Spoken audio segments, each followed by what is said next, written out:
안녕하세요. 정기사입니다. 이번 영상은 건축공학과 학생들이 대학원에 진학했을 때 어떤 것들을 고려해야 되고 또 어떤 식으로 본인의 인생을 꾸려 나갈 수 있는지를 좀 말씀드리려고 준비했습니다. 제가 개괄적인 내용은 건축공학과, 건축학과를 비교한 영상이 있는데요. 거기 가시면은 제가 짤막하게 소개만 드린 정도인데 이번 영상에서는 조금 더 자세하게 말씀을 드리려고 합니다.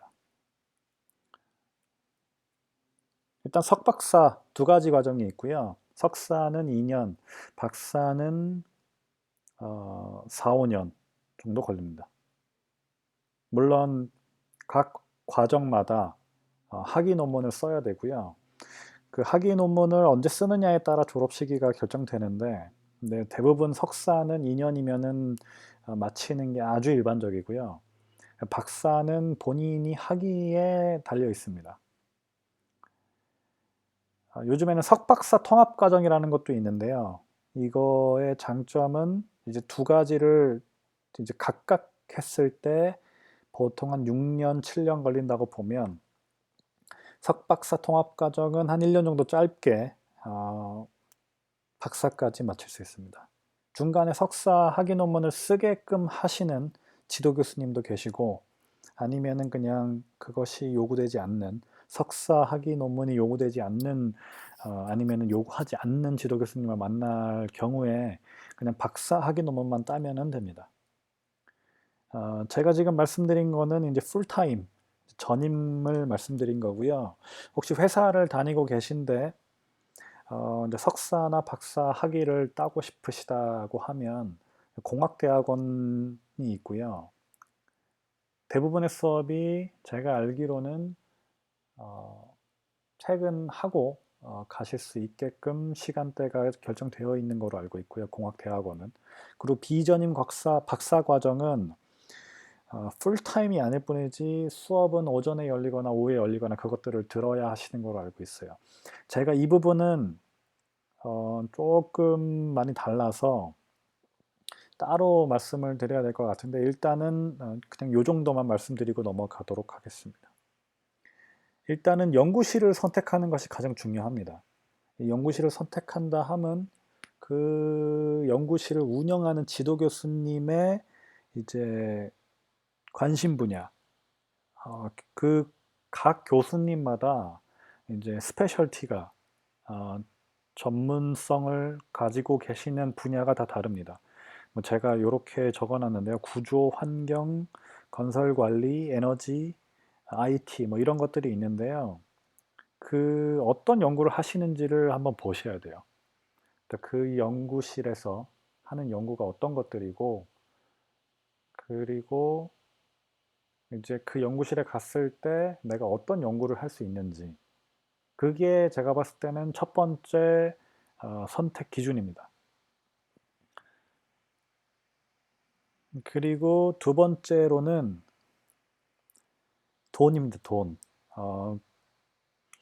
이 연구실이 과연 프로젝트가 있는지 그것이 아주 중요합니다. 프로젝트를 활발하게 진행하고 있는 연구실은 프로젝트에 해당되는 연구비가 있고요. 거기서 인건비를 마련해 줄 수 있습니다. 우리나라가 GDP 대비 R&D, Research and Development인데요. R&D 투자 퍼센트는 전 세계에서 가장 높습니다. 물론 절대적인 비용은 제가 알기로는 미국에 비해 10분의 1밖에 안 된다고 알고 있는데 어, 일단은 R&D에 굉장히 많이 투자하고 있는 나라입니다. 특히 BK 사업이라고 브레인 코리아라는 사업이 있는데요. 그 사업은 굉장히 연구를 잘하는 연구실한테 꽤 많은 돈을 주고 있습니다. 그래서 혹시 BK를 하고 있는 연구실인지 아니면 다른 프로젝트가 많은지를 파악을 하시는 게 좋습니다. 그 다음에 파악하실 게 논문 실적입니다. 석사를 하시던 박사를 하시던 논문을 쓰셔야 됩니다. 논문을 쓰셔야 되고 특히 박사과정 같은 경우에는 논문을 몇 개나 썼느냐, 어떤 저널에 논문을 자기가 몇 저자로 몇 편이나 썼느냐가 본인이 박사를 받은 후에 취업을 어떻게 할 수 있느냐를 결정하는 아주 큰 기준이 됩니다. 그래서 이 연구실이 정말 논문을 활발하게 쓰고 있는 연구실인지를 파악하셔야 돼요. 그 제가 여기 SCI급 논문이라고 적어놨는데 Science Citation Index를 줄여서 SCI라고 하고요. 이게 어떤 거냐면 혹시 뭐 신문에서 들어보신 적 있는지 모르겠지만 뭐 사이언스지에 뭐 논문을 실었다 아니면 네이처에 논문이 나왔다 뭐 이런 얘기 들어보셨는지 모르겠는데 그 두 가지 저널은 전 세계에서 과학과 관련된 저널 중에 가장 싣기 어려운 저널입니다. 그 저널들이 이제 엄청나게 많이 있고요. 그 저널들을 순위를 매겨요. 그 순위는 어떤 기준으로 매기느냐? 이 저널에 실린 논문들이 얼마나 인용이 됐느냐에 따라서 순위를 매깁니다. 그러니까 그 저널이 좋냐 나쁘냐의 판단은 다른 연구자들이 이 연구를 참고해서 연구를 진행했는지 안 했는지에 따라서 결정이 돼요. 그러니까 다시 말씀드리면 인용이 많이 되는 논문일수록 좋은 논문이라고 평가받습니다. 제가 신문기사 봤을 때는 어, 이제 한 논문이 6,000번 이상 사이테이션이 돼야 인용이 돼야만 이제 추후에 나중에 뭐 60대 이상이 됐을 때 노벨상의 후보군으로라도 올라갈 수 있다. 그렇습니다. 그래서 제가 정확하게는 모르는데 일단 신문 기사로 본 거고요. 서울대의 재료공학과 교수님 한 분이 논문 한 개가 사이테이션이 이제 인용이 6,000번이 넘어서 추후에 우리나라 처음으로 이제 우리나라 사람 중에 노벨상을 받은 분은 김대중 대통령밖에 없죠. 근데 그건 노벨 평화상이었고요. 과학과 관련된 노벨상을 받을 수 있는 첫 후보자가 될 수 있다. 뭐 이런 기사를 제가 한국경제신문에서 본 적이 있습니다. 근데 어찌됐건 이 관심 분야, 연구비 지원 여부, 논문 실적, 최근 논문 실적을 파악을 하셔야 됩니다. 이건 어떻게 파악을 하느냐? 이거는 각 연구실마다 홈페이지가 있어요. 모든 거의 모든 이제 활발하게 연구를 하시는 교수님들은 본인 연구실 홈페이지를 다 만드시고요. 그 홈페이지를 관리하십니다. 그래서 최근에 논문이 퍼블리시 될 때마다 이제 게재가 될 때마다 그걸 계속 업데이트 하십니다. 그래서 프로젝트가 지금 몇 년부터 몇 년까지 하는 프로젝트가 몇 개가 있고 그리고 논문이 최근에 몇 개나 나오고 있지 그거를 보시면 이제 이 연구실이 연구를 활발하게 하는지랑 또 돈이 얼마나 있는지를 대충 가늠할 수 있습니다. 그래서 그거를 알고 지원을 하시는 게 좋습니다. 그래야만 본인이 이 연구실에서 석사나 박사 과정을 했을 때 얼마만큼 연구 실적을 쌓을 수 있는지가 결정되고요. 그것이 추후에 취업에 아주 큰 영향을 미치게 됩니다. 그 이제 제가 말씀드린 적이 있는데 저도 지금 박사 과정을 하고 있고요. 제가 이제 개인적으로 느끼는 이제 중요한 내용을 중요하다고 생각하는 것들을 이제 몇 가지 말씀드리면서 이 영상을 줄일 건데요. 제가 앞에서 말씀드린 세 가지 기준이 중요할 뿐만 아니라 또 아주 중요한 게 이제 지도 교수님입니다. 그 교수님의 이제 성격이 아주 중요합니다. 일단 뭐 신문에서 아주 뭐 안 좋은 기사들이 막 뜨죠. 뭐 강남대학교 어디 뭐 교수님은 무슨 변을 먹였다. 뭐 이런 말도 안 되는 일도 벌어지긴 하는데 이제 그런 경우를 제외하고 좋은 지도 교수님인지를 일단 그 아래에서 석사나 박사 과정을 하고 있는 사람이나 졸업한 사람한테 한번 여쭤보면 어, 조금은 이제 가늠할 수 있습니다. 제가 들은 내용으로는 일단 학부생을 대할 때의 모습과 본인의 연구실의 학생들을 대할 때의 모습이 조금 다른 분들이 계시다고 들었어요. 그래서 일단은 그런 것도 좀 파악을 하시는 게 좋아요.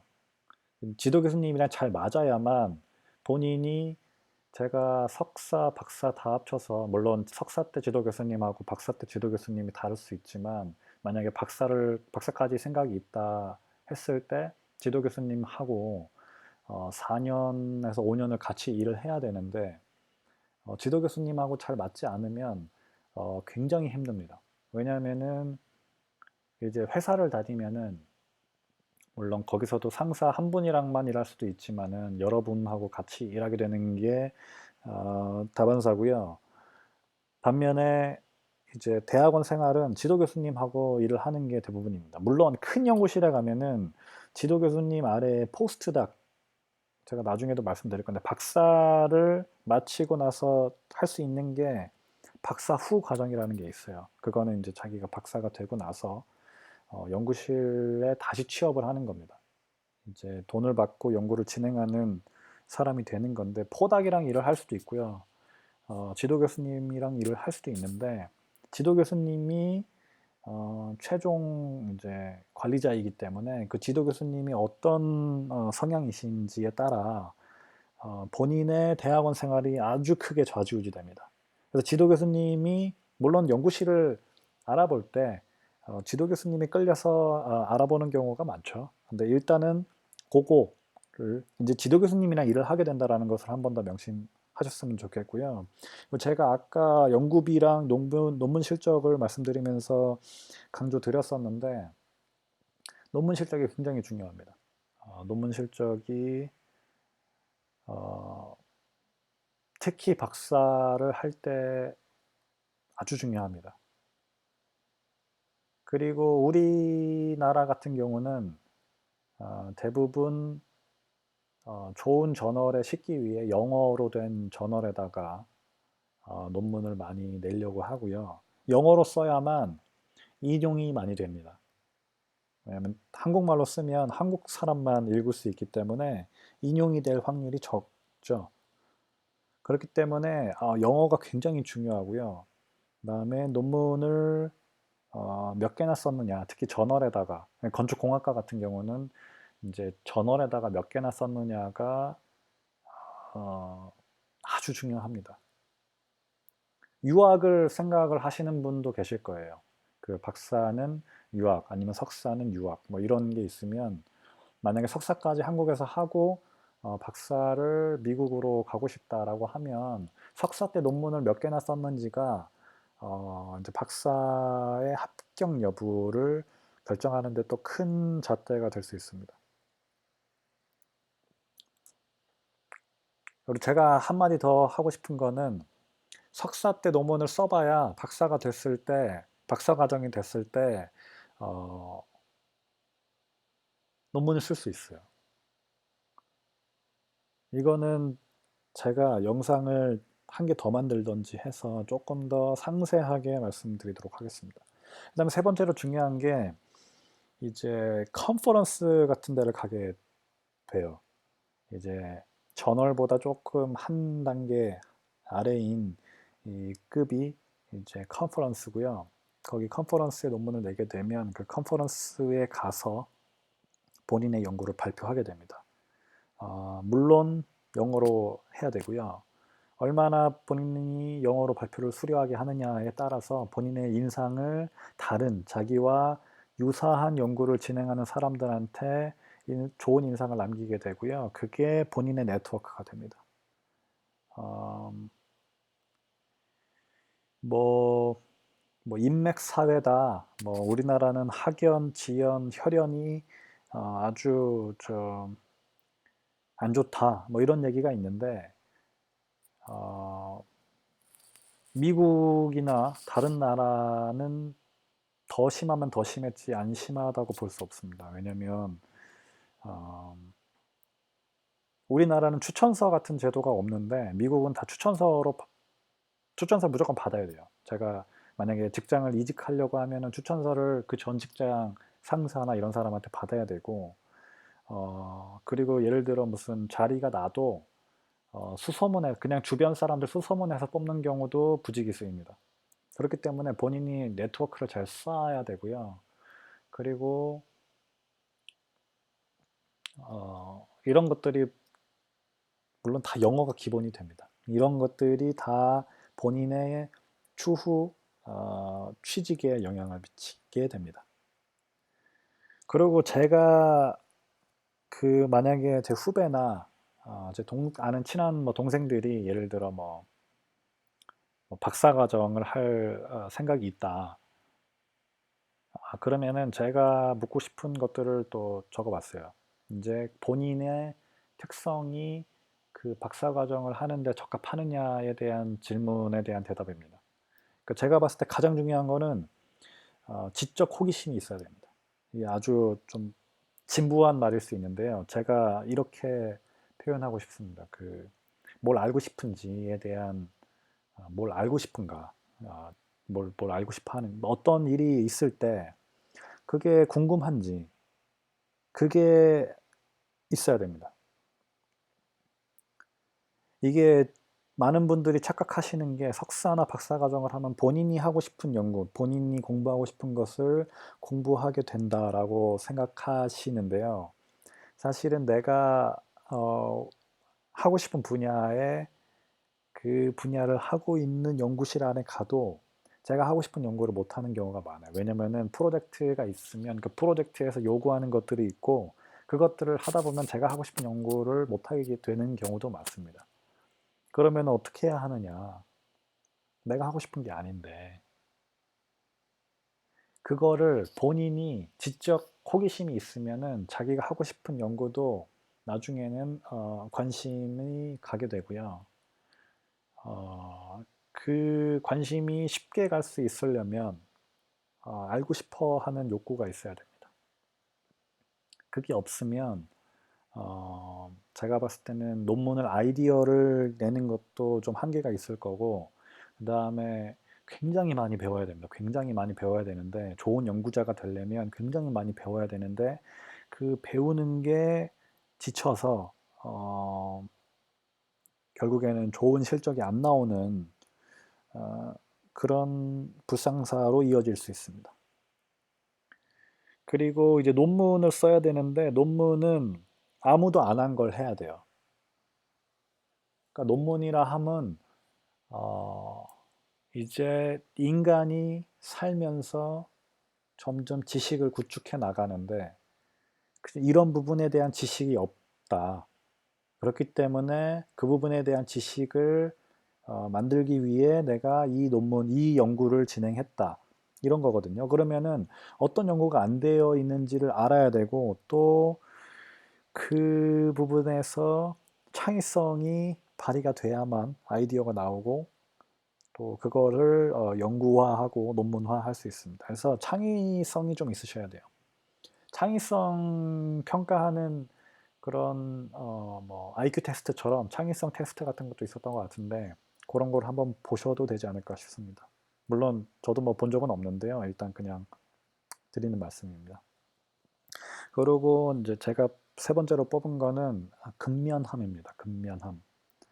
이게 논문을 쓰려면 특히 이제 한국말로 쓰는 것도 쉽지 않은데 이 영어로 쓰려면 시간이 꽤 많이 걸립니다. 이게 신문기사 본 적이 있으신지 모르겠지만 이 박사 과정이나 박사를 받고 취업을 하고 있는 박사후 과정이나 그들이 겪는 스트레스들이 꽤 많다라는 또 기사가 있는데요. 그 불안함을 견뎌내면서 또 제가 아까 말씀드린 대로 이제 오래 걸리는 그 연구라든지 뭐 실험을 한다든지 뭐 분석을 한다든지 뭐 아니면 논문을 쓴다든지 굉장히 오래 걸리는 일들인데 그런 것들을 해내려면 어, 이제 공부를 좀 많이 해야 됩니다. 이제 공부하는 거 애매한 게 이게 공부를 하는 거일 수도 있고 일을 하는 거일 수도 있는데 일단은 계속 할 수 있어야 됩니다. 그래야만 논문이 나옵니다.